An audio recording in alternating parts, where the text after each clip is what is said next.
თუ აი ამ თევზის გაკეთება გადაწყვეტეთ ასე ტრენის, ხო? ცეცხლზე. ეს რა მაგრა არის? მარილი არ დააყაროთ, ანუ რო შეიწובה. სულ ბოლო მომენტში უნდა მარილის დაყრა რა.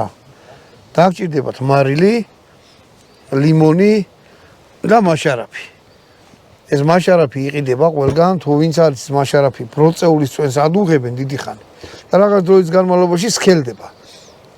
რო აზერბაიჯანელებმა იციან, იმიტომ რომ ბროწეულის სამშობლო არის აზერბაიჯანი.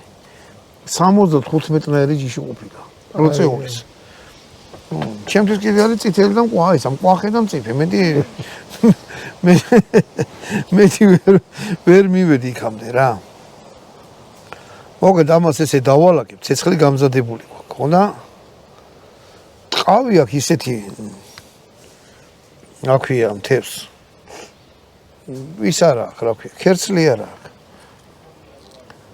და ტყევი აბა ვნახოთ. იმაზე შეიძლება არ დაეტიოს ის თევზი რა. შეიძლება დავატიო. ეს თევზი ცოცხალი იყო. ნავთლუხის ბაზარში ვიყიდე თბილისში. იმას ოშრებიან, აკვარიუმებია დიდი.